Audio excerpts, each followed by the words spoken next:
I know it's hard, I know it's complicated, but I promised you I've been waiting here forever. I had a much to say, but you're not here with me. No, we're invincible, like fire in the snow. Trust me when I say you are my beautiful world, and I'm feeling it all. We should make an effort. It's true you're so far away, and it's true you don't feel the same. But if you take my hand, we can try and go back. Starting from scratch, I won't let you go. No, I can't let you go, 'cause you're my gravity, and I will never leave. I won't let you go. No, baby, I will not, because I still believe you're my gravity. You will never be what I expected. Different frequencies, that's why we ain't connected. You know I will make it through, I got nothing to lose but you. It's true you're so far away, and it's true I can feel the same. It's another day, you know you want me to stay, but I go my way. I won't let you go. No, I can't let you go, 'cause you're my gravity, and I will never leave. I won't let you go. No, baby, I will not, because I still believe you're my gravity.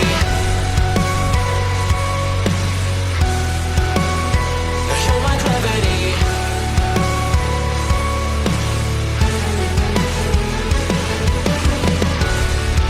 You're calling out my name, but the echo numbs your pain. Sorry, but more than just a shadow, I'm more than just a man. You don't care how I feel, you don't know how I feel. No, you don't know how. I wash away the sorrow till my heart can beat again. You're my gravity. No, you're my gravity.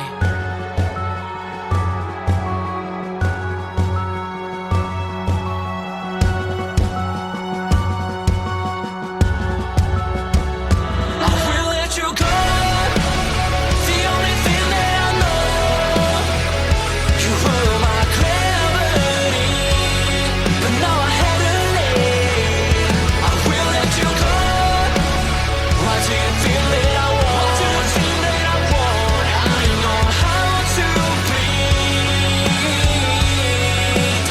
into my gravity. Into my gravity. Into my gravity. Into my gravity.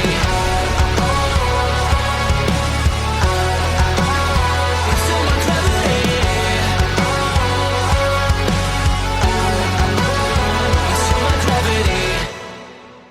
I know it's hard, I know it's complicated, but I promised you I've been waiting here forever. I had a much to say, but you're not here with me. No, we're invincible, like fire in the snow. Trust me when I say you are my beautiful world, and I'm feeling it all. We should make an effort. It's true you're so far away, and it's true you don't feel the same. But if you take my hand, we can try and go back. Starting from scratch, I won't let you go. No, I can't let you go, 'cause you're my gravity, and I will never leave. I won't let you go. No, baby, I will not.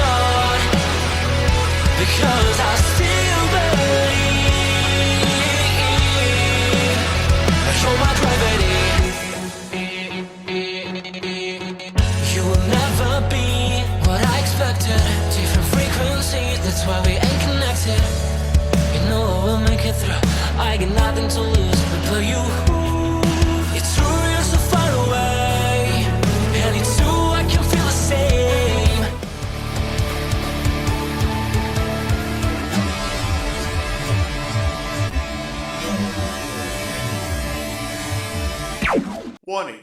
The Duracell Cup Series data file you have attempted to access is out of date. Uploading current file now. It's a brand new car from stem to stern, and it's never been raced at these speeds. The next gen car is opportunity. Everything is different with the exception of like the seat, the steering wheel, and your helmet. Unknown creates excitement. Talking about my generation.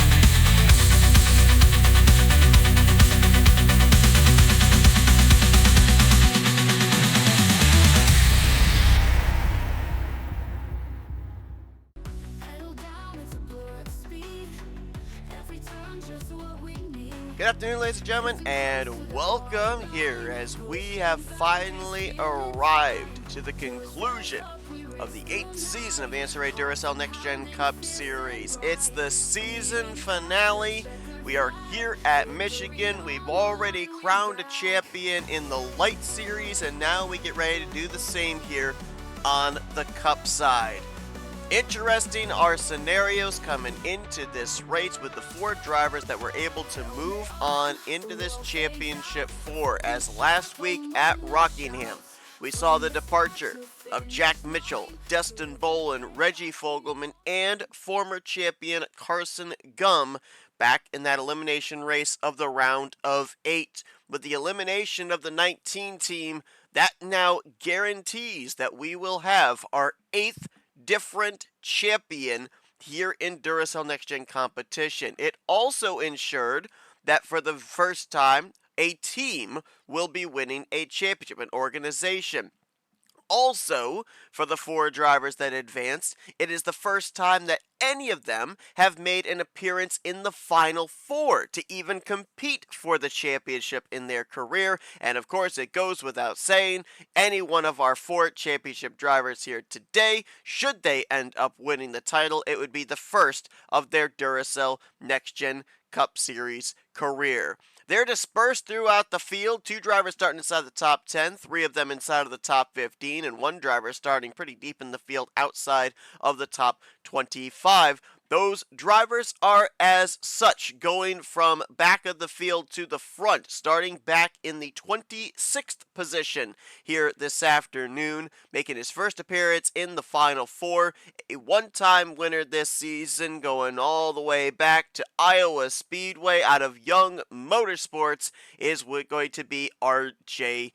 Bishop, making his first full-time run in a Ford for Lake Effect Autosport, a one-time winner on the season in his own right, that going back to just before the playoffs began at the dirt-covered half-mile of Bristol. The number 46 Dunkin' Donuts Ford Mustang, I believe he's the Dunkin' Donuts car this week, and that is going to be Alexander Rowe, who in his career has driven a Ford, he's driven a Chevrolet, and he has driven a Toyota. We'll see if going over to the Ford Mustang team is going to be exactly what he needs.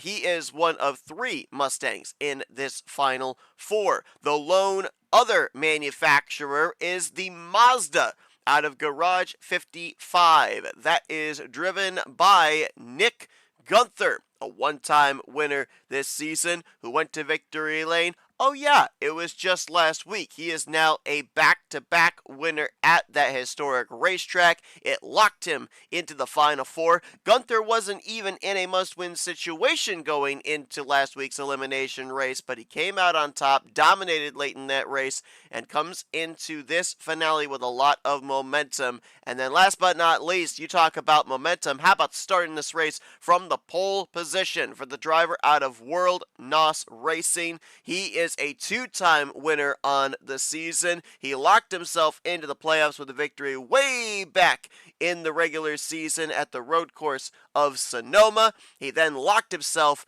into this Final Four as early as the first race of the round of 8 at Boston International. Daniel Voiles looking to go coast to coast, pole to win here today, and lock up the first championship of his career. Those 4 drivers will be the ones that we'll be looking for the most here in this race, but we cannot lose sight of the fact that as those 4 drivers battle for a championship, another 38 drivers are in the field looking to cap off the season with a checkered flag. For a number of drivers, they've had pretty decent seasons. They made it into the playoffs. Granted, they got eliminated along the way, whether it was in the round of 16, the round of 12, or most recently the round of 8. For other drivers, they've struggled this season points-wise, but they've been able to find a victory or 2, or in the case of Connor Breton, 3 along the way. They'd love to be able to at least find a little silver line in the cloud, as a number of them have struggled to even get up inside the top 20 in overall standings. And then for others, they haven't been able to find victory lane. They haven't been able to find that consistency. You look at Austin LaPlante starting up here on the outside of the front row. You got Daniel Voiles, who's coming to this race battling for the championship. You've got Austin LaPlante on the other side, who's taken every green flag here so far this season as a full-time driver, and he's running last of those 40 drivers, 40th in the point standings with an average finish of around 25th place. So boy, it could be some good momentum, maybe a turnaround season in season 9 if he can kick off, or if he can cap off rather, season 8 with a trip to victory lane here in the Irish Hills. Your 4 playoff drivers, you're going to see them indicative of the gold playoff spoiler on the rear of these race cars. They're going to be trying to have one goal in mind, and that is finish ahead of your other 3 competitors. Bonus points will come into play. Lap-led bonus points, most lap-led bonus points, that will come into play in calculation should it be necessary. But if you can build a good enough cushion, kind of like what Cody Majoric was able to do yesterday over the rest of his competition, you can handily win the title. And there were 30 drivers in yesterday's lights race. There are 42 in this one, so a lot more points, a lot more positions on the table. Alright, enough talk. It's time to find out who at the end of this 80-lapper is going to be the Season 8 Duracell Next Gen Cup Series champion. Let's go down trackside and let's get those most famous words in motorsports. Drivers, start your engines! Field gonna roll off of pit road here, 42 cars strong behind the Toyota pace car. Bottom right of your screen, you'll see your starting lineup with those 4 championship hopefuls highlighted in yellow. 80 laps of racing here today. Expect to see, looks like, projected 2 pit stops before the conclusion of this race based off the fuel numbers we have from yesterday's Light Series race. Yesterday's Light Series race treated us to a photo finish in the finale with Colin Grace, Reggie Fogelman coming to the stripe and separated by 28 1/1000ths of a second. Could we be in for an exciting finish like that here today? We'll have to wait and find out. Only 2 drivers in the field have formally won here in their career at Michigan. And that's in the past 2 seasons. You go back to season 6, Kyle Matthews, a former champion in his own right, took the checkered flag here. And Jessica Shelton, 1 season ago, was able to win both the race and the championship in that Project Dodge out of S3 Motorsports. She is the defending winner of this race coming in. All the other races, seasons 1 through 5, won by a cornucopia of drivers that no longer in the series, though we did see one of them attempt to qualify the All-Star car, the Blue Oval Automotive machine here yesterday in knockout queue, that being the former champion and 2-time winner here at Michigan, seasons 1 and season 2, Jordan Lopez. A couple of other drivers that have formerly won here at this racetrack would include Nathan Hudson, Adam Garcia, and Alex Tanker. It's been a long season. 35 races to be exact. One more race still to be run. A championship to be decided. We are green flag racing at Michigan. And champion hopeful Daniel Voiles will lead them into turn number 1.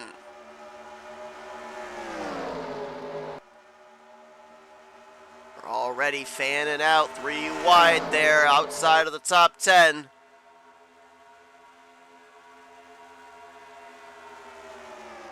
Big push to Connor Breton down the back straightaway, courtesy of Nick Gunther.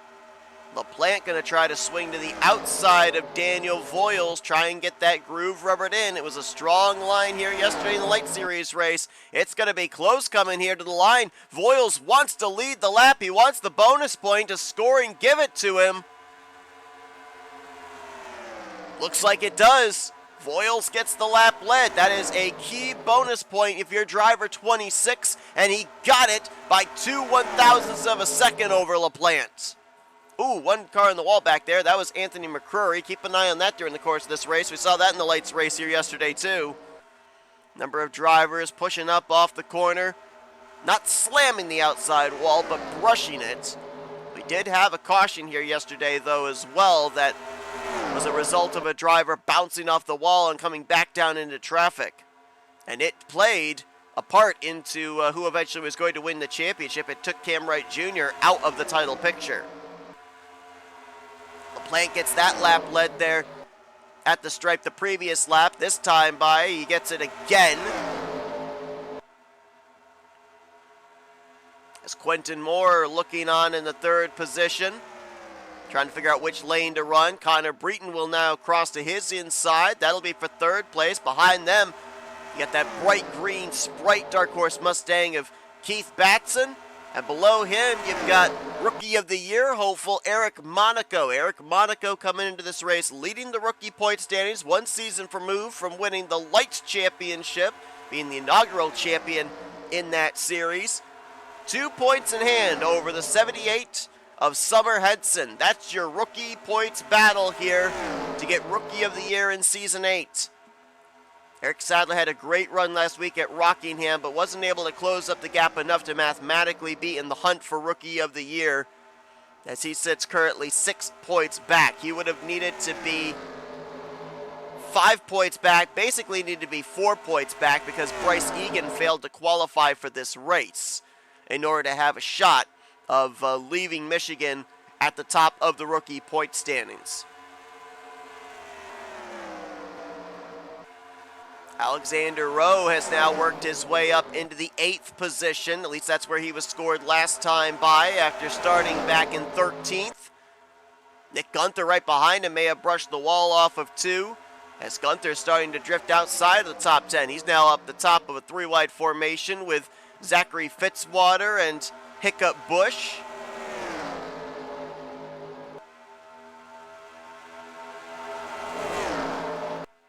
See where Rose crosses the line this time. Looks like he'll be around maybe 7th place. Scoring's going to put him 6th as he was able to get a nice toe.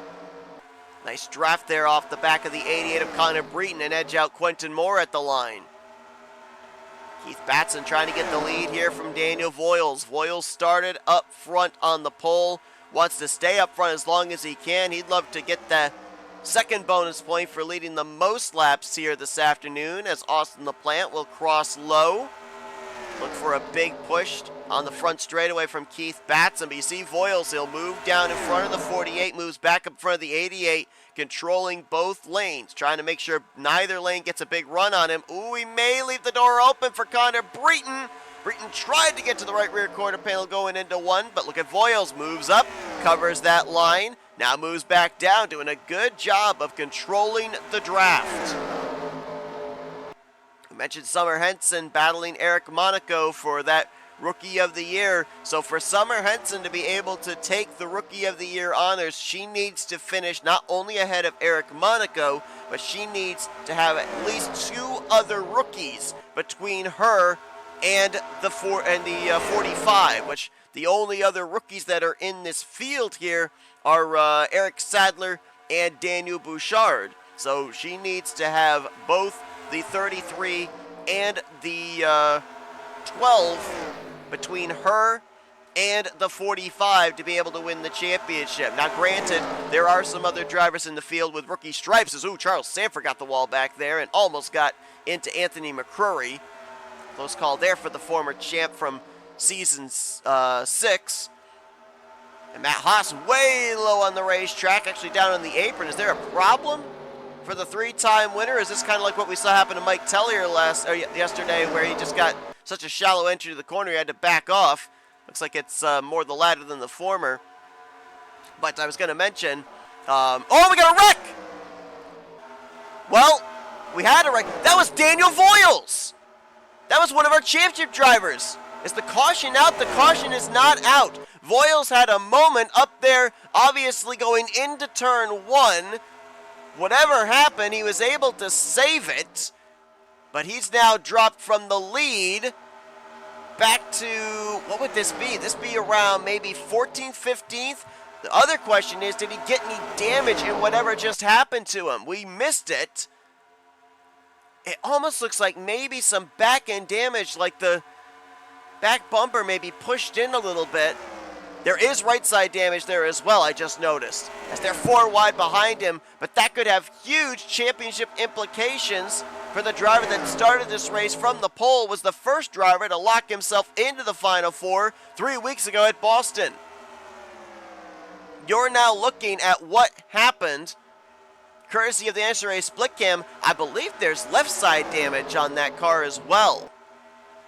He appears to still be up to speed, still in the lead pack. That's the good news. The bad news is, if we have green flag pit stops, would that be an extended stay on pit road to repair said damage for the 26? That could mean loss of track position with the amount of time spent on pit road. And now Alexander Rowe would be in control of the championship as he moves into second place here, just behind Connor Breton and just ahead of a driver who I think is one we have to keep an eye on here today, because he picked up his second win on the season back in the regular season finale at the sister track, the other 2-mile speedway of Auto Club. You gotta think they brought the exact same race car, the exact same setup here today, and Nathan Ormond, who started this race from the 10th position, is now up here trying to fight for the race lead. But going back to the point I was going to make concerning the rookies, there are a couple of other drivers here in the field that are donning rookie stripes. You're probably wondering, well, why wouldn't they factor into the possibility of Summer Henson being able to leapfrog Eric Monaco for Rookie of the Year? Those two drivers in question, the 7 up here of Hiccup Bush, the 93 of Kyle Langland. Well, remember, Kyle Langland did not declare for Cup Series points this season since he was a full-time driver in lights. He only has the rookie stripe because it is his first season in Cup competition.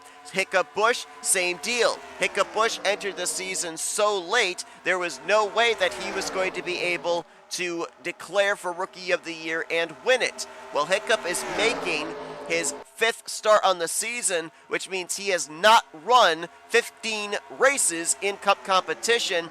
Should he return next season, which I believe it's been confirmed he is going to, he can put those rookie stripes back on, and he can declare to be a full-time driver running for Rookie of the Year in Season 9. So since those two, since they have the rookie stripes, currently are not declared for Rookie of the Year or running for Cup points, they would not factor in as rookies, if you will, here in Season 9 that could be eligible as far as Rookie of the Year contention. Hopefully I explained that clearly enough, as we need to check back on that 26 of Daniel Voiles. Again, still appears to be up to speed. Still is up here in the lead pack, albeit back in 15th. My biggest concern is what's going to happen to him during green flag pit stops. So we've talked about him, we've talked about Gunther, we've talked about Alexander Rowe. As a matter of fact, Gunther has dropped all the way back here now to the 26th position, so not sure what's going on with him. But we have not talked about RJ Bishop, who started this race from the 26th position. He is back here right now in 34th, side by side with the most recent winner here from Michigan, Jessica Shelton. RJ has drifted back from where he started and is about to get up here and maybe try and battle Nick Gunther to be the third highest running playoff driver. Could be waiting on green flag pit stops, but right now the 55 and the 98 seem to be at a disadvantage in terms of the championship battle, as the other two drivers are currently up inside of the top 15. For Alexander Rowe, he's up inside of the top 5.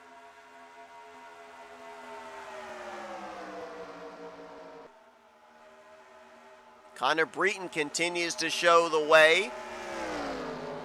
Breton, a 3-time winner on the season, was a 2-time winner before the playoffs began, but was not up inside the top 35 in owner points to be considered, the top 30 in owner points, I should say, to be considered for a wild card spot. He would go on to find victory lane for a 3rd time at Road America, and now looking to tie Destin Bolin for most wins this season in Season 8. Destin, the only 4-time winner. Eric Sadler found his way to the outside of Connor Breton, though. And the rookie out of Young Motorsports is going to go to the point. Got to go all the way back to race number 6 on the season when Eric Sadler found victory lane in his Young Cup Series career. Looking to cap off the season with a 2nd trip to victory lane. Eric Sadler will be returning next season to Young Motorsports. He'll be a sophomore, if you will, in Cup Series competition, and he's put together a really solid rookie season. Despite the fact, as we mentioned, he's not really mathematically eligible to win Rookie of the Year. He's got a victory, 4 top 5s, 7 top 10s in the first 35 races, and looking good here today at Michigan. As Alexander Rowe did indeed lead that lap, folks. Bear that in mind when we're talking about the calculations for the championship. He and Daniel Voiles now 2 of the championship 4 that are going to have the bonus points in their hip pocket. Mentioned about Alexander Rowe rolling off the grid. This is his 3rd manufacturer that he's had in his career. His debut was back, I believe it was season 3, I want to say, when he drove the number 24 Chevrolet. Trying to remember if that was Northeast Motorsports at the time or if it was under another name. He would then team up with Diego Yepes and Ryan Butcher in season 5, driving for Auto Junction Racing in the number 78 Toyota. Very strong season for that team. And then this past season announced he was going to be driving for Lake Effect Autosports, moving over to the Dark Horse Mustangs. And this may be the season, this may be the combination that is going to net him a title, as we are leaning on each other there. Hiccup Bush forcing Eric Sadler up the racetrack going into turn 1. Did I just see Nick Gunther up there in the wall through 1 and 2? I don't know if he was in the wall, but he was certainly very high there through the corner, and he is going to brush the wall there off of 2, so the handling is going away on that Mazda, as there's RJ Bishop, just a couple cars behind, 27th, 29th right now for those two. Daniel Voiles has now drifted back to 24th. He's about to get into the same zip code as those drivers. So for Alexander Rowe, things are looking really, really good for the 1-time winner. Driver that comes into this one with 7 top 5s and 13 top 10s. That is tied for the most top 10s on the season, along with Anthony McCrory.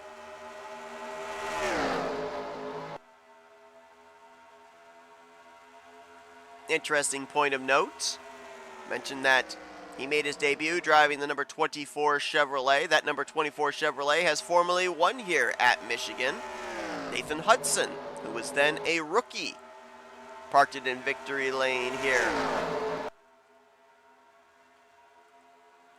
I think I talked about this in Cup qualifying as well. It's interesting when you consider Michigan now is where our championship is decided. That wasn't always the case. Seasons 1 through 5, Michigan was actually in the first half of the regular season. It was, in a way, kind of one of the setup races to the All-Star race break. But then it was moved down to the finale in Season 6, and it has been the finale venue ever since. As here comes Alexander Rowe to pit road, I think. This is a little bit earlier than what we thought. We thought about 25 to 30 laps. They're coming in here about 23 laps into this run. And here's going to be some others coming down with him, including Eric Sadler, Zachary Fitzwater, Connor Breeden. I see Anthony McCurry. RJ Bishop's part of this group, so trying something different. Is the driver that up to this point has been running pretty much last of the championship 4. That turns the race lead over to Alexander Rowe's teammate Eric Monaco. Kyler Sustre right there behind him in the 4. Nathan Norman, looks like a lot of drivers going to be coming down pit road this time. And this might be why we saw a lot of those drivers peel off one lap earlier, so they didn't have to deal with this congestion getting onto pit lane. Looking back there, looks like Nick Gunther is in. Where is our other playoff driver, Daniel Voiles? I don't see him. He might have stayed out yet another lap. He did. Oh no, he's already been on pit road. Never mind. He pitted way earlier than everybody else. And we're going to have to see. Now, after this cycle, it looks like they did repair that damage. How long did it take for them to repair the damage is going to be the question. Will he still be up with the lead pack? These drivers did stay out. A couple of drivers out of Blue Oval Automotive, Caleb Fogler and Benjamin Snyder, as well as the 27 Joshua Osborne. Snyder and Osborne are in. Fogler is going to stay out yet another lap. So if you're looking for the driver that's going to play the strategy of running long, the Busch Gardens number 28 would be that driver. He's going to go at least 26 laps here, as window looks like it's going to be anywhere from 23 to 26 laps. That is a little bit less than what we originally expected. I think he may have actually just thrown in the clutch there going into 3 to make sure he had enough fuel to get back to his pit stall. But we'll see how the strategy works out here for Caleb Fogler. Does it gain him track position? We'll have to see. Caleb started this race from the, if I can find him on the grid,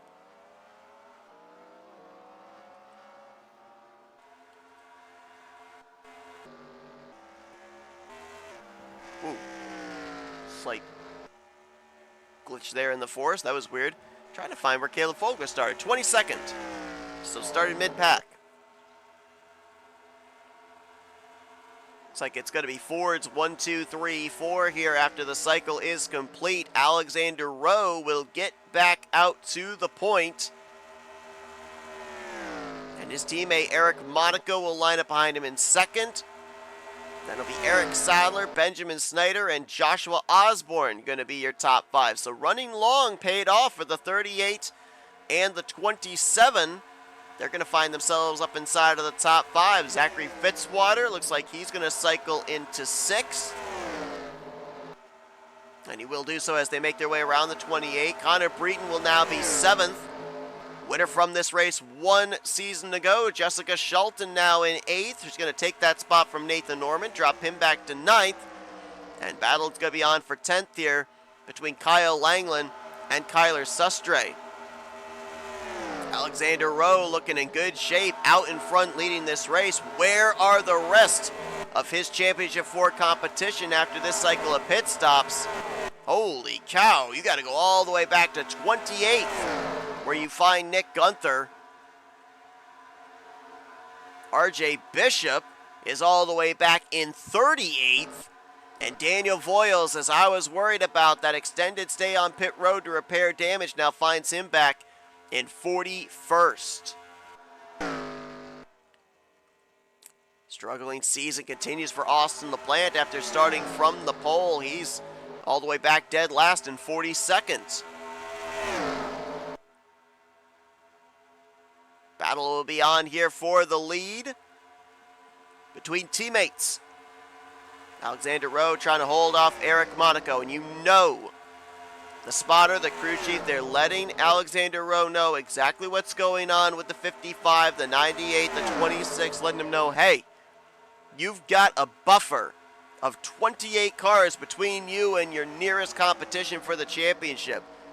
Run hard, run aggressive, stay out in front for sure, but do not put yourself in a compromised position and throw this thing away, because right now, Alexander Rowe is in a really, really good spot. He could drift back outside of the top 10 and be safe.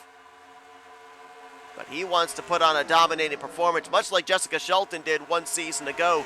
He wants to win the title, absolutely, but he wants to end out the season with his second trip to victory lane as well. Here comes Benjamin Snyder. Now remember, Snyder ran a little bit longer, as did Osborne, than some of these other drivers. Came to pit road about 3-4 laps later. Let's see if fresher tires allow for more maneuverability here in this battle for the lead. The 38 and the 27 do have fresher tires than the 46. And both get a nice run there on the bottom of the exit of turn 4. Snyder, I believe he may have led that lap. And he's going to be clear of Alexander Rowe going into 1. Can he clear up here off of 2 is going to be the question. Rowe going to battle back. And he's going to keep the lead.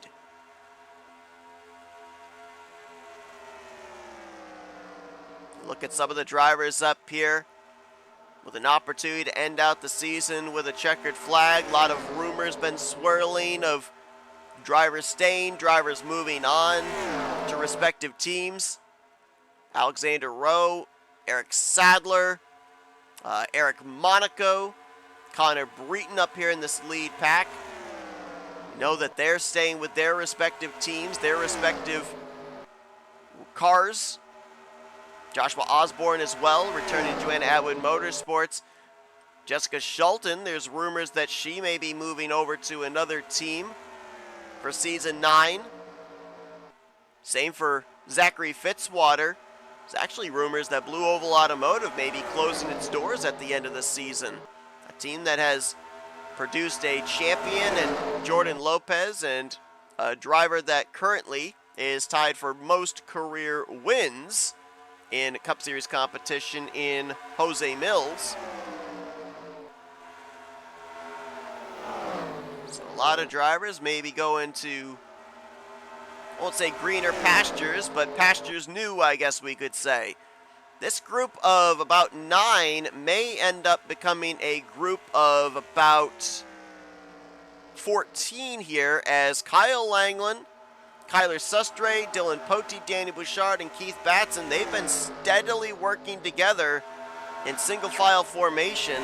Langland may have the draft of this group, and this pack, it looks like, may be able to catch up and get themselves back into the conversation for this race lead, this race win.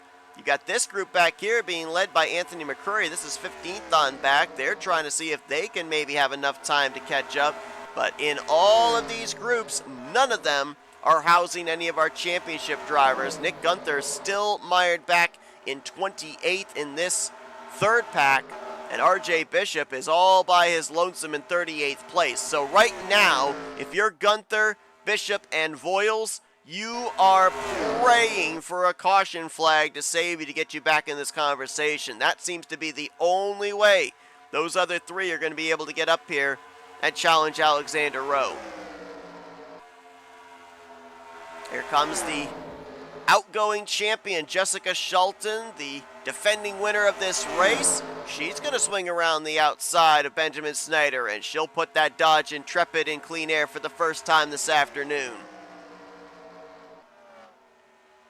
Also, for those that were wondering, that extended amount of time that Alexander Rowe was out in front just prior and just after the green flag pit stop cycle, if you're wondering would he have the bonus point for most laps led right now, you would be correct. The only driver so far to lead double-digit laps this afternoon, 10 circuits out in front.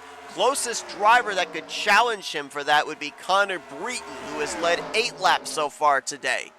So if the 88 can get up there to the race lead once again, and lead 3 laps, he would take that bonus point away from Alexander Rowe. But I don't think right now even the bonus points come into play if you're the 46, since you've got about, 20-plus positions between you and the 55 of Gunther.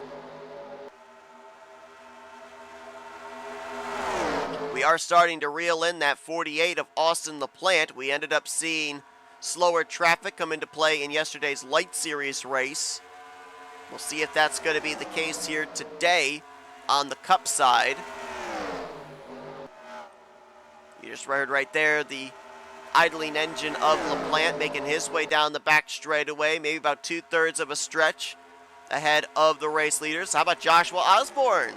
Nice move there out of turn 2. Gets a nice run down the back straightaway, and he'll go to the point in the 27 car.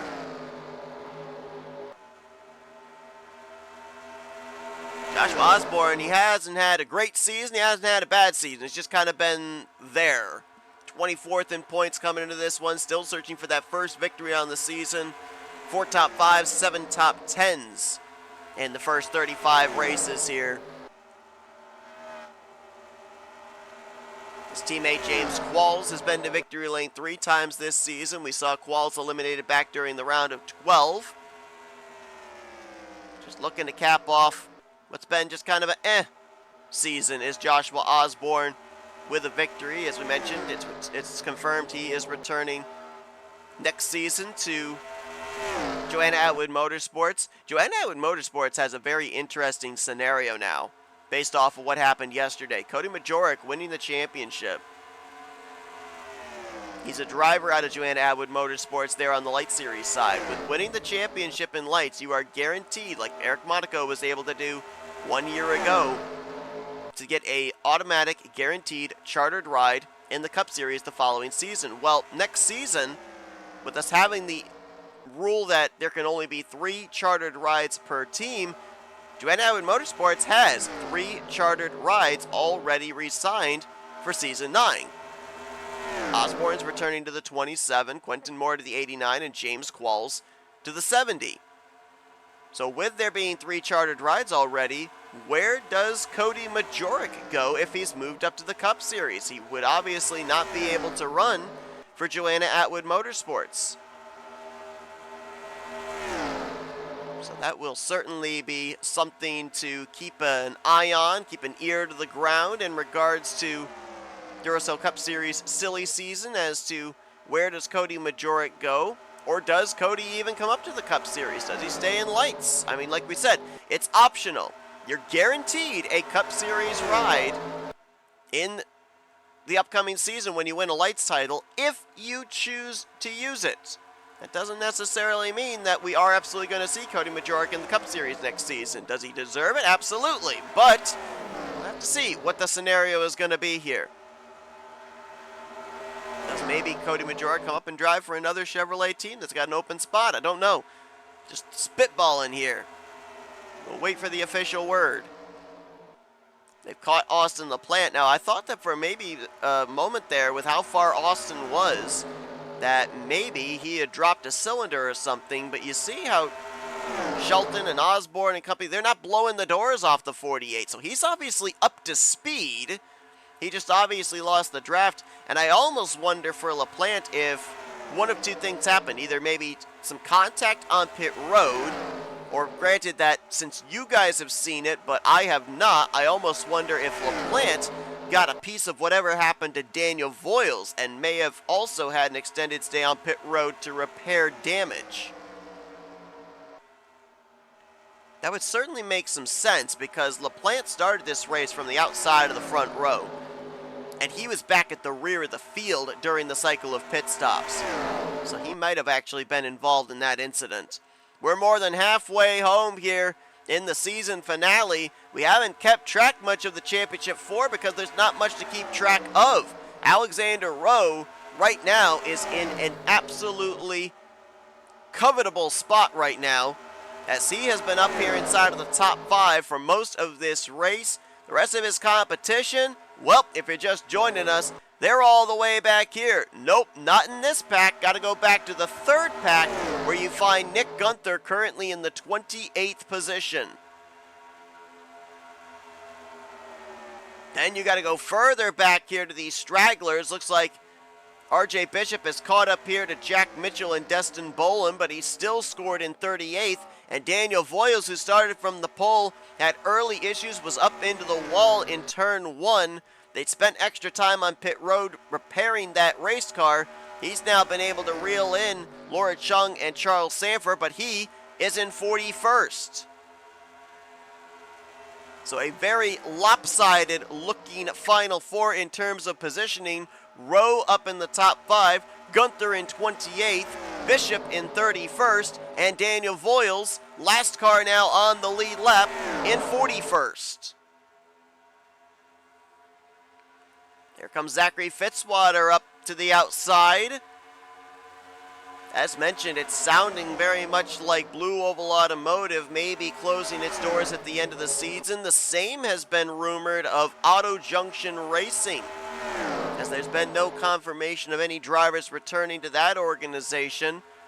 So a couple of stalwart cornerstones, if you will, of Duracell Cup Series may be no more at the start of Season 9.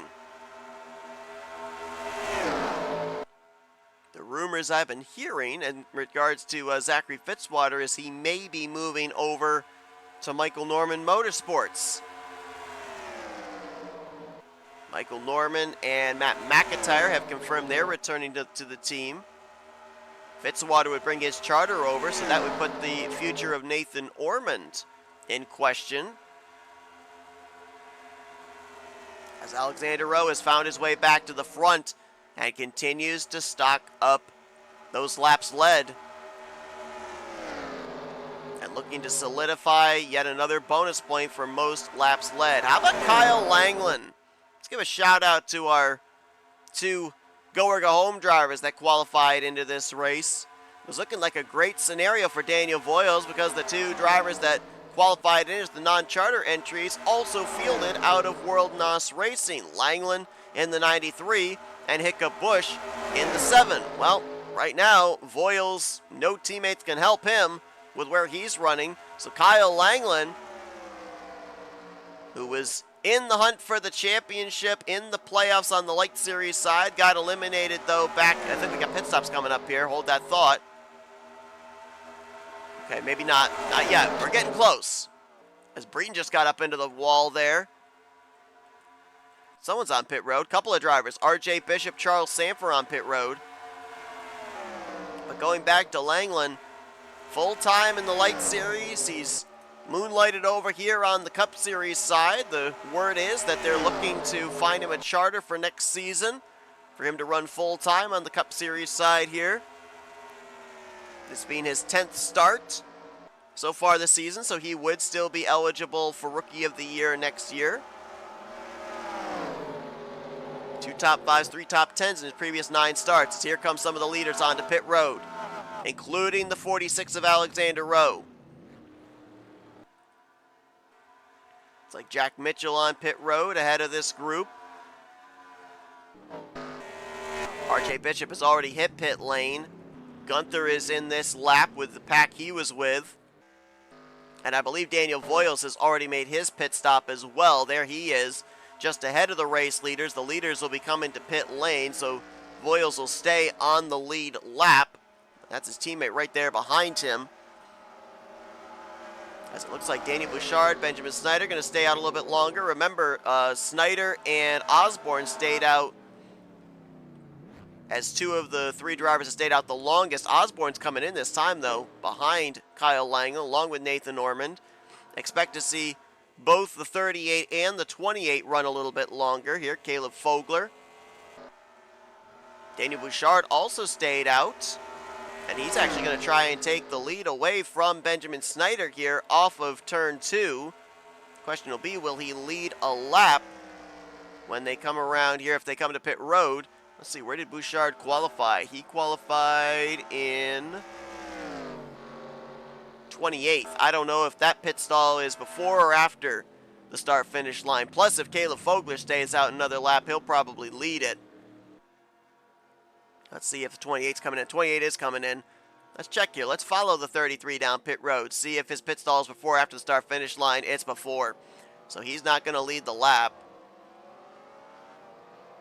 I don't think Snyder's going to lead the lap. Is Fogler going to lead the lap on pit road? Or can maybe Bouchard win the battle between those two off of, out of his pit stall? Let's see. Yeah, Fogler crossed the line. He led the lap.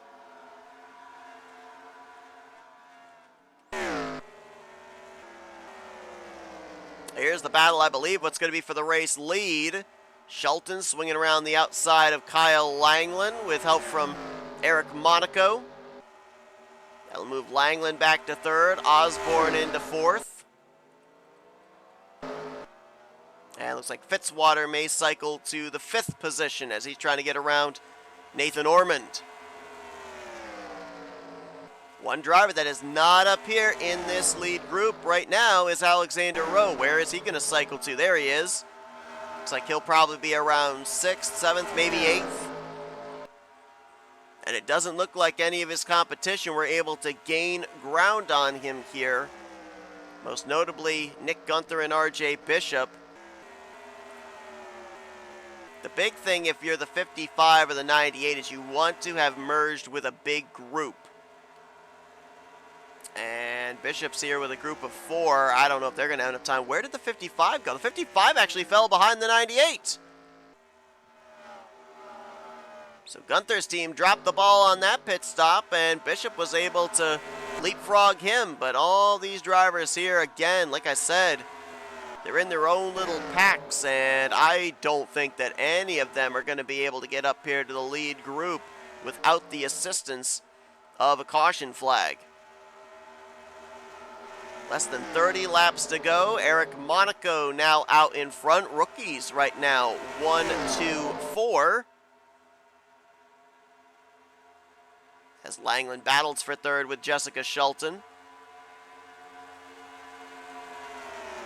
This lead pack of 6, they're getting racy. They're double wide. They're now 3 wide there with Snyder trying to shoot up the middle, and that's going to help this group back here with Rowe, Fitzwater, Poteet, and Ormond.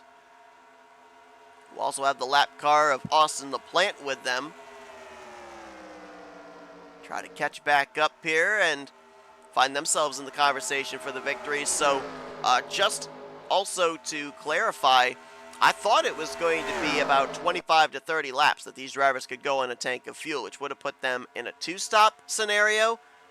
If calculations are correct, we're going to have to come to pit road at least one more time. And that pit stop is going to be somewhere in the vicinity of 10 laps to go.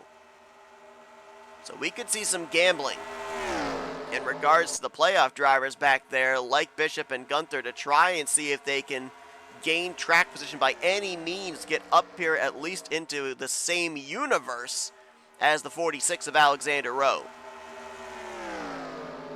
Yesterday it was very interesting, very close amongst our 4 championship competitors. At one point, they were all up there, separated by, I think it was about 6 or 7 positions.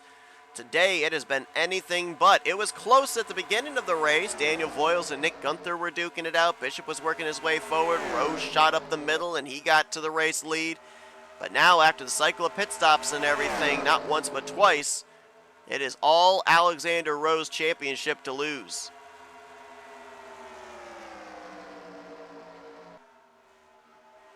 It's kind of interesting, too, because looking back, Jesse Turner, he's not having a bad run. He's back here in that second pack. 13th place is where he was scored last time by, so all 3 of the Lake Effect Autosports machines are up inside of the top 15. So doing well overall as an organization today with Monaco out in front, Rowe currently in possession of the championship, and Turner just outside of the top 10, trying to catch up to this lead group. One season ago, Dylan Poteet was in the Final 4 competing for the championship. This season, though, has been an absolute struggle for the driver out of Fortnite Squad Racing. Only 3 top 5s in 35 races, 38th in points. That is third to last of the chartered drivers. I'll tell you this, one thing that's going to be really fun to follow from Season 8 into Season 9 is, will we see a renaissance of drivers that we know have had solid careers here in Duracell Cup Series, but just have not found the luck in terms of victories or consistency this year? Will they find what they need going into Season 9? Looking at drivers like Austin LaPlante, Kyle Matthews, Dylan Pote, Jessica Schulten, Keith Batson, Jesse Turner, Connor Breton, Cody Lamas, Casey Hoyt, drivers that are outside of the top 20, top 25 in points. And I named off drivers that were in that scenario that we know are confirmed returning to next season. There's a bunch of drivers down there as well that this may be their last season in Cup competition, like Cole Deaver and Kyler Sustre, Laura Chung, Benjamin Snyder, Caleb Fogler, Daniel Bouchard as well. Could see some of those drivers I named down in the Light Series next season. Who knows? Opportunity to kind of recharge the batteries before making an appearance back up in Cup Series competition. I mean, you look at some drivers that have found victory lane here this season in Lights competition that have had some strong Cup careers. Mike Tellier winning the Lights race at Rockingham. Chris Dollerton winning the Lights race back at Arizona. I mean, could be an opportunity to see drivers like that move down into the Lights competition and try and fight for the championship down there. Well, looks like that group, Fitzwater, Ormond, Poteet, they were able to catch up here to this group, so now make it 10 drivers in this lead pack in the hunt for this victory. It's going to make that final pit stop all the more important. Caution's out! Caution is out! That is going to breathe new life into the championship battle. Lap 60 on the board. First caution of the afternoon, closing on 20 laps to go. And this changes everything. Everyone will be able to make it on fuel now. But the question is, who was the caution? It may have been the 78 of Summer Henson. Not 100% certain. But look at this. R.J. Bishop, 33rd. Nick Gunther, 38th. All of a sudden, you've got about 20 laps to work with to maybe get back up here into the hunt for this championship battle. Did Daniel Foyle stay on the lead lap? Yes, he did, and he's got a brand new race car, so he may still have a shot here as well after his early race hardships. Everyone's coming down pit road. Nobody, I guarantee, will be staying out. This is the pit stop that will get us home. What a decisive caution this could turn out to be. Let's go back and take a look at what happened to bring it out. I'm going to assume I could be wrong. We're going to try and focus on the 78 of Summer Henson, who I believe may have been the reason for this caution. Here's a look at it. This is actually back, I think, in the pack just ahead of the group that R.J. Bishop, Nick Gunther were in. We are 4 wide coming off the corner. Matt Haas brushes the wall. Oh, and then as that Ryan Brommer comes down into the right rear quarter panel of Casey Hoyt, that sends Hoyt up into Summer Henson, who in turn ended up getting a piece of, I believe that was, who was the car there to the outside of Henson? Was that Casey Hoyt? No, that was Matt Haas. Here's a look at it from the chopper cam. Watch the 87. He almost gets the 78, so he moves low to give room, clips the right rear quarter panel of Casey Hoyt. Nowhere for Matt Haas to go as he gets sandwiched up into the outside wall. And you're going to see here in just a moment, watch on the right side there. There goes Bishop. He's saying, thank you very much. This caution going to save me. And I think that maybe Nick Gunther may have not even crossed the line until after Summer Henson did. That's how far back he was. Same for Daniel Voiles. So this caution is going to change up everything. It brings everyone back into the conversation for the race victory as well. It puts all 4 championship drivers back up here in the lead group. And Alexander Rowe, who was looking like he was in such great shape, all of a sudden now, he's got to preserve. He's got to preserve that spot up there at the front. Looks like problems for his teammate. Jesse Turner's down on the apron. Well, Turner's got some right side damage. He might have had contact with somebody on pit road. Somewhere in this field, somebody else has got to have some damage on the left side. And I noticed as well, we might have had a stack up on the back straightaway. I noticed a number of drivers do not have a hood now. Cole Deaver is hoodless. Carson Gum, I think I saw, had no hood. Same for Hiccup Bush.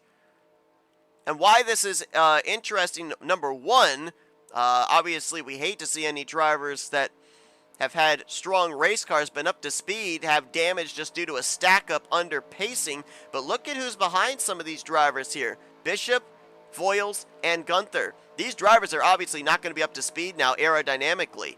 And so for Bishop, Gunther, and Voiles, you are making it an absolute must to get around these guys as quickly as possible. Do not get held up behind them. You do not want to be in the same scenario you were in just prior to this caution waving, where you are a long ways back and then out of the lead pack with a chance of working your way up there to battle Alexander Rowe for this championship. So we'll keep tabs on that here on this upcoming restart.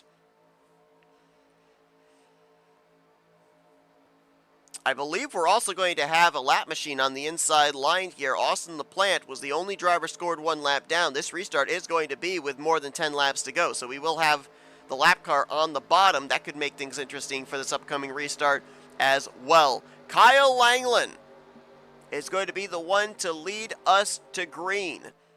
Kyle Langland, who in the Light Series this season was unable to find victory lane, got into the playoffs through consistency, pointing his way into the top 7.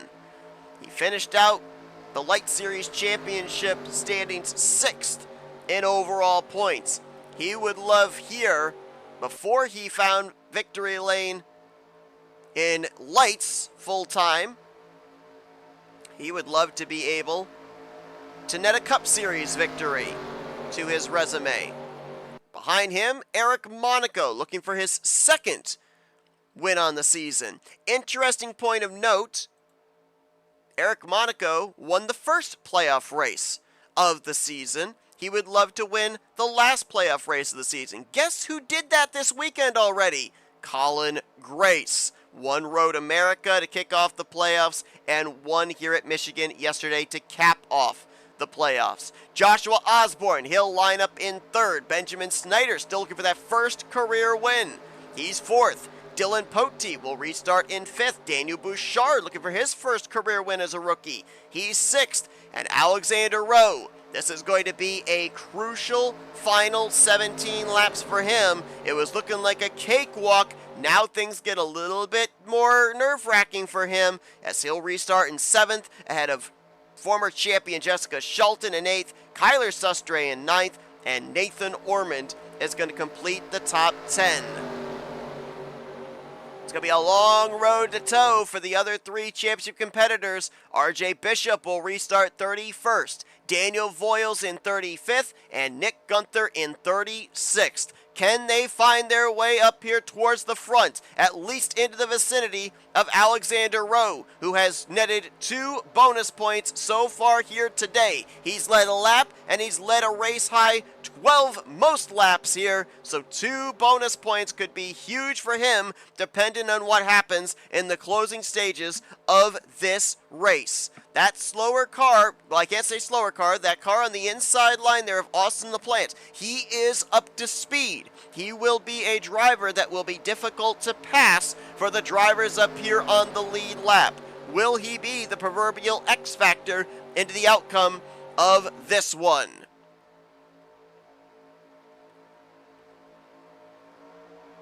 Buckle up, folks. 17 laps, 34 miles is going to determine not only the last driver to pick up a checkered flag here in Season 8, but also who's going to be the champion. Green flag is in the air. We're racing once again here at Michigan.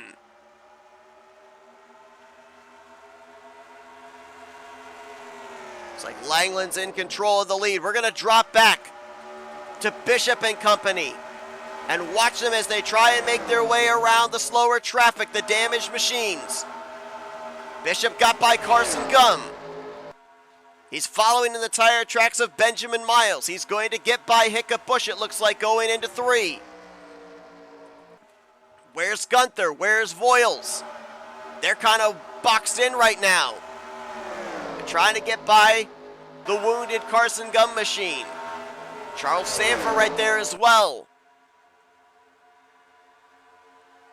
Gunther gets by, Voiles gets by. Next up is the wounded car of Hiccup Bush, who Jack Mitchell is trying to carve a path to the inside of right now. Gunther's going to follow him.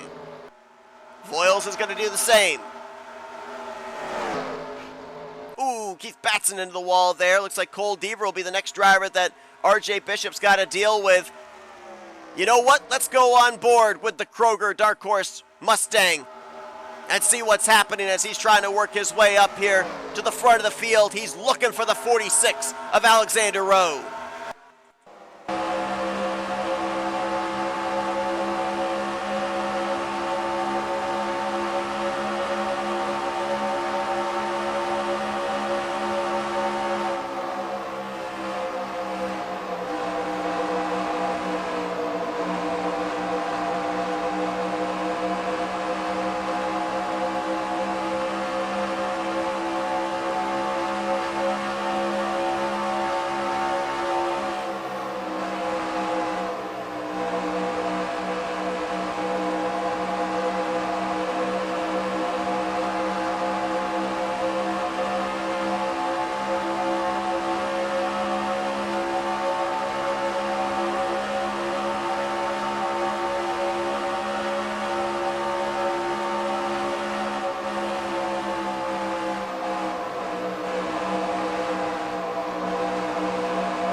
Some big lifts out of RJ Bishop. He's trying to get around. A lot of these drivers trying to get around the wounded car of Cole Deaver.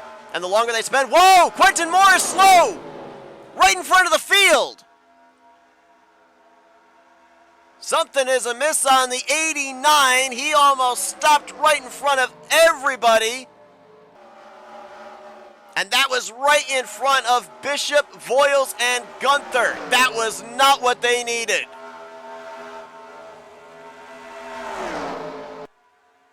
I don't know if they're going to be able to catch back up now. That may have just sealed the deal.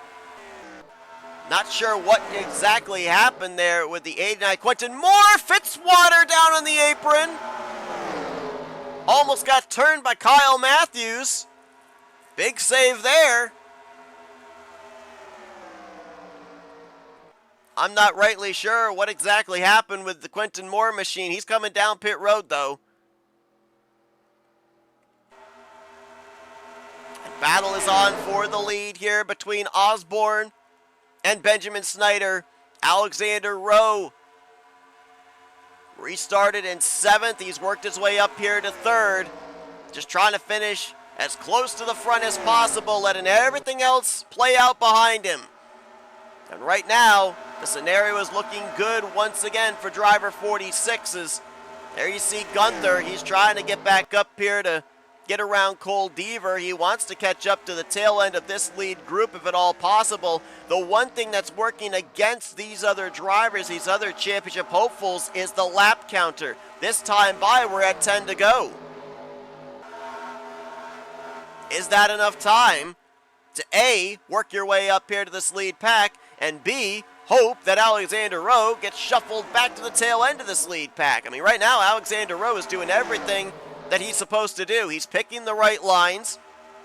Every battle he's in, he's been able to either fend off the challenge or at least stay up there in the top 5. They've yet to be able to shuffle him out, as now he'll cross to the inside and look for the top spot on Benjamin Snyder.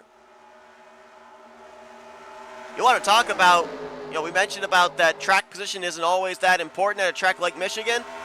I give you an Exhibits A and B, Your Honor. Dylan Poteet started this race from 42nd, dead last. He is right now in 6th. Kyle Matthews, he shared that final row with Dylan Poteet. Started 41st. He's now battling for 7th place with Kyle Langland. Great runs for both of those drivers here this afternoon. Here comes Alexander Rowe, not to be denied. Trying to pull off what Jessica Schulten did 1 season ago. Win the race, win the title in one lovely package. Trying to side draft Benjamin Snyder down the front straightaway here. He's got Dylan Poteet for help. Now Poteet gets moved into the middle, 3 wide. They're 4 wide back behind them as Langland way up the track on the entry to 1 and 2.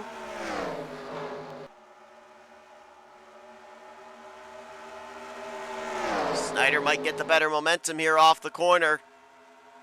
And he will. Looks like he is almost clear. Yep, he's clear now for the top spot. Does he dive to the bottom or does he stay up on the top there with Sustre? He'll straddle the middle. Try and put dirty air on the nose of both drivers. Let's check back in on Gunther, Bishop, and Voiles. Have they been able to catch up to the pack? Well, Gunther might be able to. Oh, contact! Matt Haas down into Ryan Brommer. Brommer saves it. Boy, they're trying everything they can to bring out a second caution. But Bishop and Voiles, they're boxed in here with this group. Gunther is the only one that's got a shot here to maybe get up into this lead pack, but would he have enough time to work his way forward would be the question. I mean, that's a big ask. Look at all the cars he'd have to get through to even get up here to Alexander Rowe, who's currently inside of the top 5.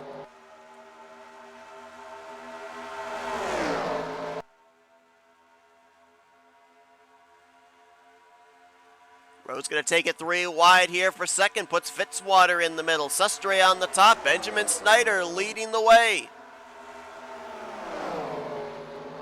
Ooh, big lift. Big lift out of Alexander Rowe right there. And he's going to get freight trained around the top. This is what Gunther wants to see. He's saying, yeah, cycle him back to me. Ooh, look at Daniel Bouchard. He was on the apron there going into turn 3. That's going to back up that rear portion of the field. That's going to help Gunther out as well. He's caught. The tail end of the pack has Nick Gunther. This battle may not be over, but it's 5 laps. How much can change in 5 laps? For Nick Gunther now, he has to finish 3 positions ahead of Alexander Rowe to win this title. Alexander Rowe, well, hold on. He might only have to finish 2 positions ahead.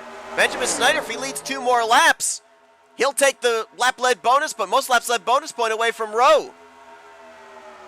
Oh, this is going to get really interesting here in the closing stages. How about Blue Oval Automotive? Top 2 positions with Snyder and Fitzwater. Going to be 4 laps to go this time by. 46 of Rowe up on the top side here. Where is Gunther? Oh, he's up on the top side back here as well. That's not good news for him. He's got to find his way to the middle. Way up the track, rim riding through 1 and 2. He may actually get a really good run here. He's going to, actually. That worked out for him. Wow, okay. He'll get by Austin LaPlante. Now sets his sights on Fogelman, on Jack Mitchell. He needs to gain spots, but he also needs Rowe to lose spots, and Rowe is currently in 13th. Gunther last time by was scored in 24th.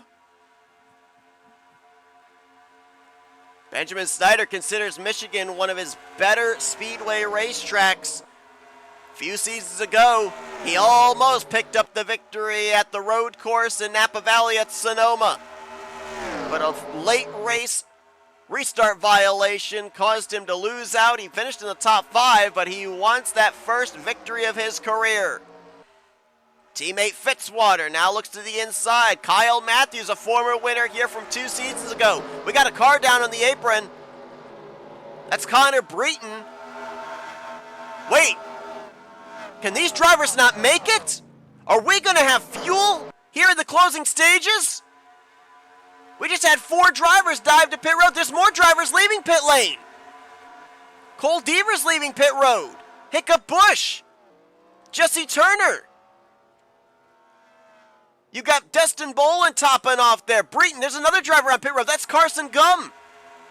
Are we getting a fuel strategy race in the closing stages? Now the question is, can Alexander Rowe make it? Where's the 46? Poteet's coming in.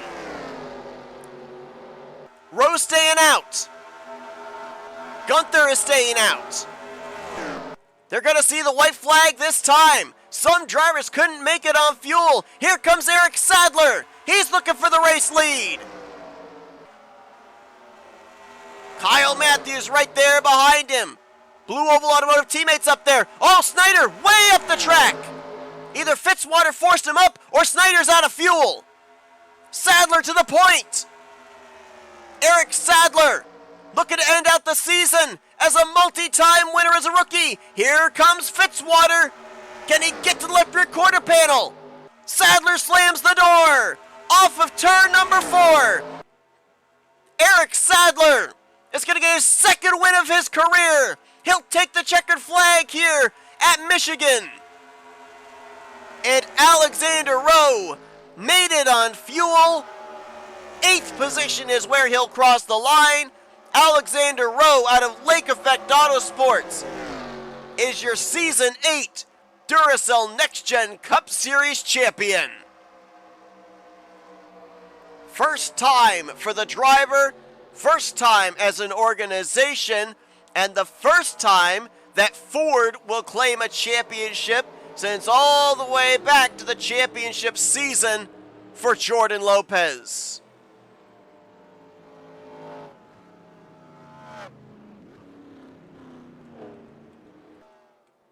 What a race.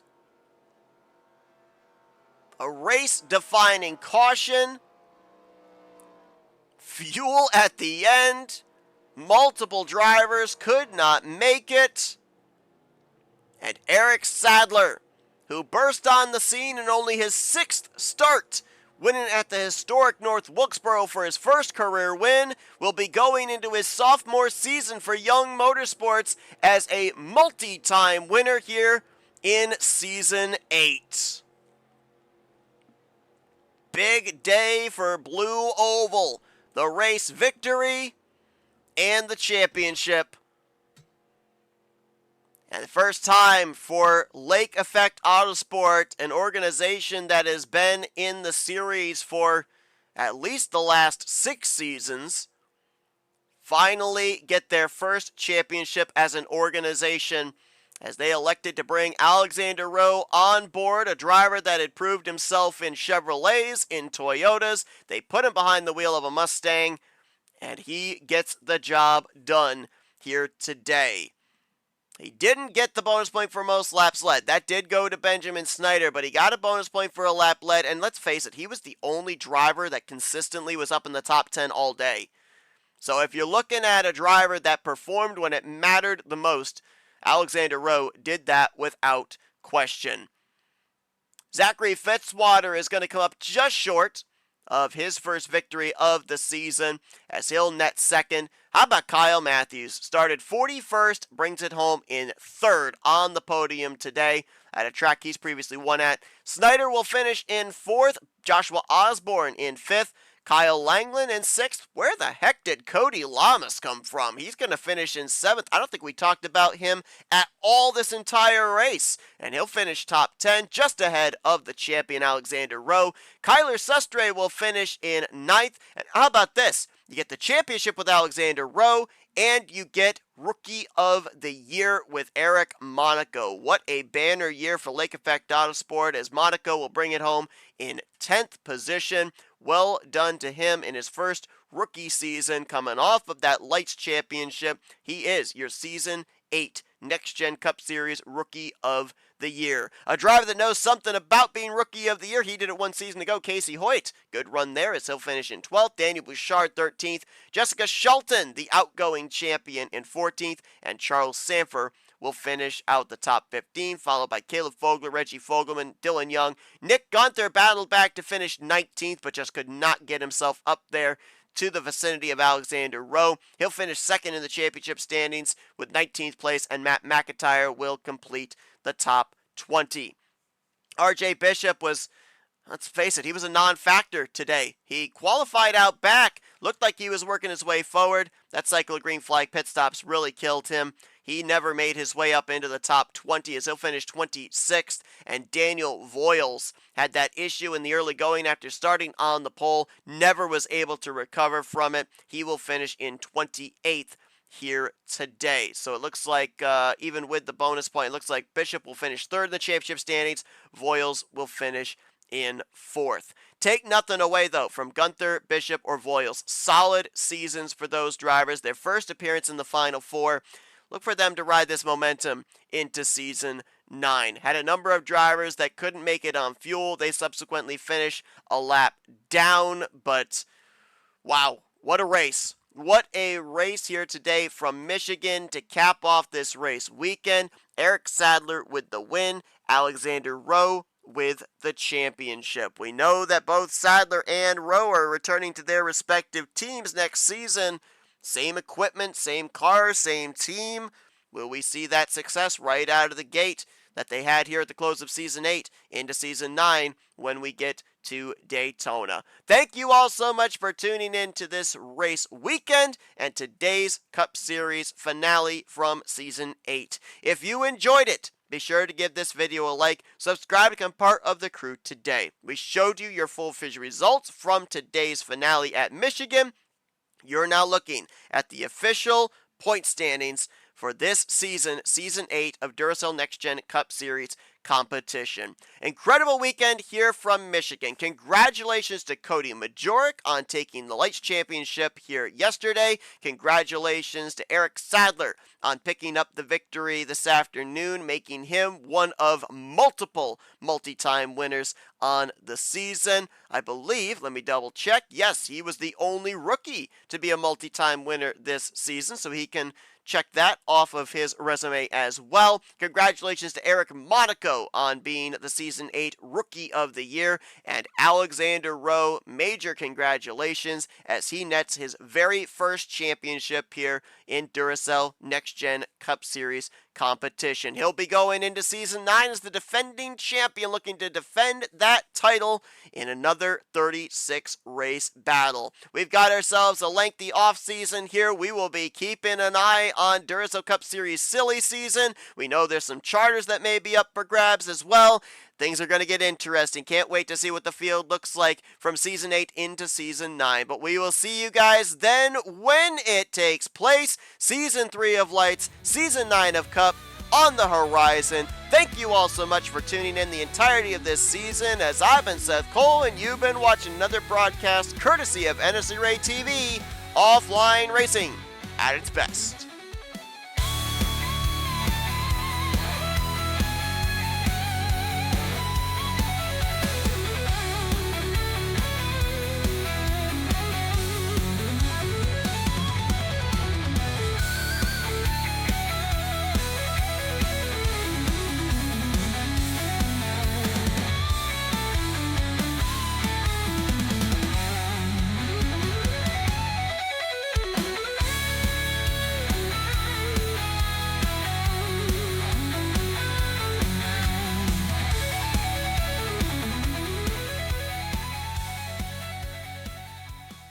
The following has been a presentation of NNSCRA TV for the private use of our audience. Any other use of this telecast or any pictures, descriptions, or accounts of the game without the consent of the NNSCRA is prohibited.